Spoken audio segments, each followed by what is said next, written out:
Tamam mıyız? Şöyle. Böyle değil mi? Kovayı çekebilir miyiz? Kovayı çekelim biraz oradan. Biraz daha geriye. Abi sana zahmet. Evet. Çek, çek. Tamam. Abi senin olsun.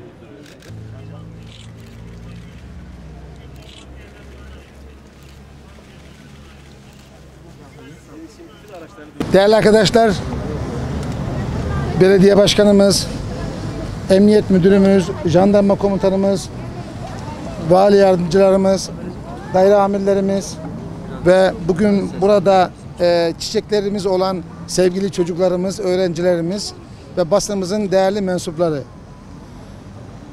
Ülkemizde 2019 yılı itibariyle İçişleri Bakanlığımızın yaya öncelikli trafik yılı ilan edilerek önce yaya, önce hayat mottosuyla, sloganıyla Karayolları Trafik Kanunu'nda bir dizi değişiklik yapılmışydı.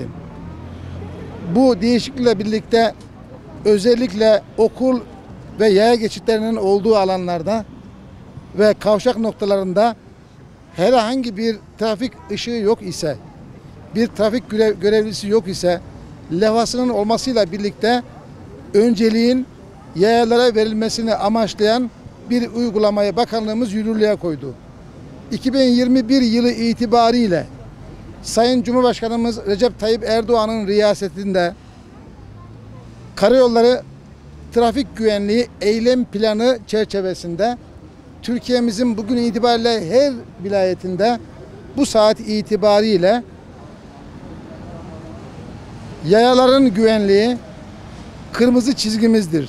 Yayalar bizim kırmızı çizgimizdir mottosuyla bir farkındalık yaratmak amacıyla tüm sürücülerimizi, insanlarımızı, trafikte olan vatandaşlarımızı bilinçlendirmek ve bu duyarlılığa kavuşturmak için burada hep birlikte çalışma yapıyoruz.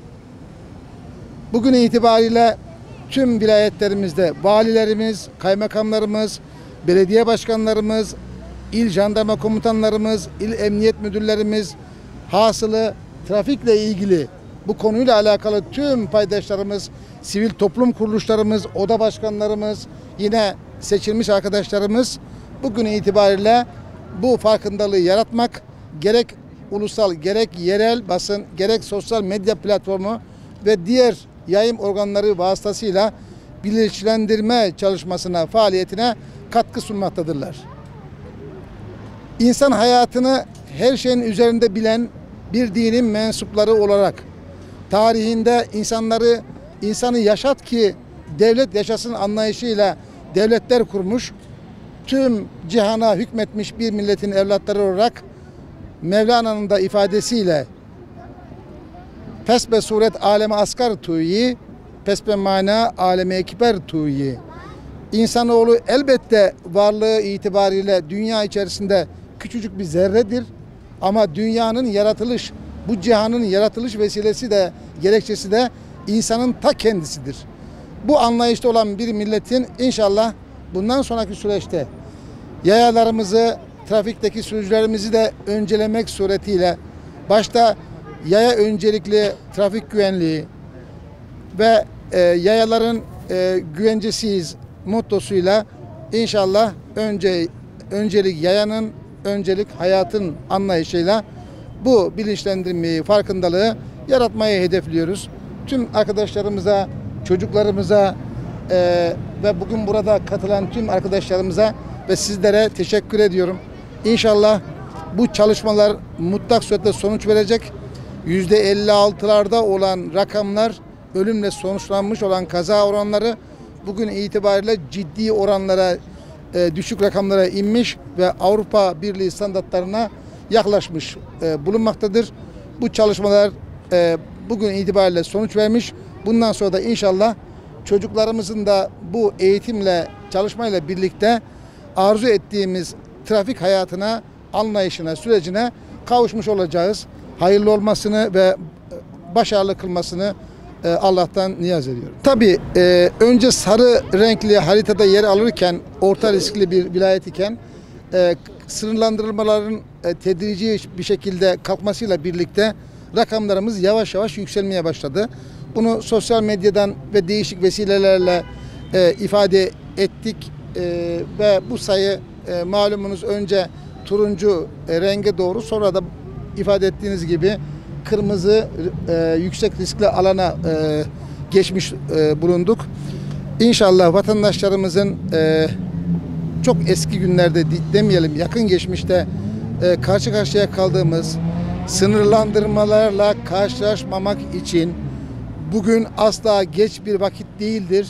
Vatandaşlarımızın kontrollü sosyal hayatın bilinciyle hareket ederek, özellikle izolasyonda olan vatandaşlarımızın izole bir şekilde kalmayı tercih ederek, başkalarının hayatlarını da tehlikeye atmadan bulaş riskinin, Covid-19 salgınının bir an evvel ülkemizden uzaklaştırması için senkronize bir anlayışın, çalışmanın içerisinde olmalıyız.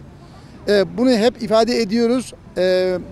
Herkes aynı bilinçte olmaz ise 10 kişi, 20 kişi, 50 kişi, 100 kişi ne olursa olsun, sayı fazla da olsa bu insanların üstesinden gelebilecek bir konu değildir.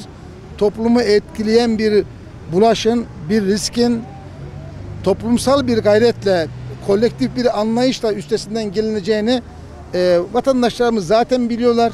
Bunu defaatle de ifade ediyoruz. İnşallah bu risk gittikçe azalır ve ülkemiz başta olmak üzere tüm dünya bu musibetten de inşallah kurtulur diye temenni ediyoruz.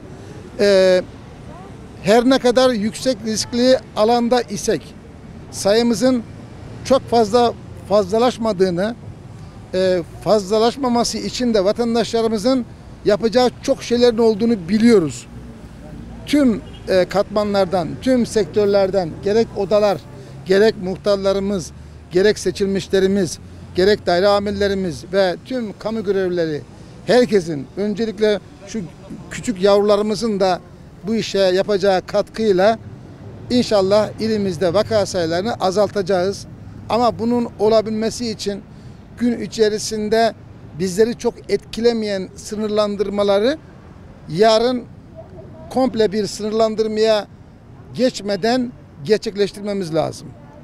Yani inşallah vatandaşımız bu duyarlılıkla hareket edecek ve Elazığ'ımızda, Gakko kentimizde bu musibet inşallah kalkacak.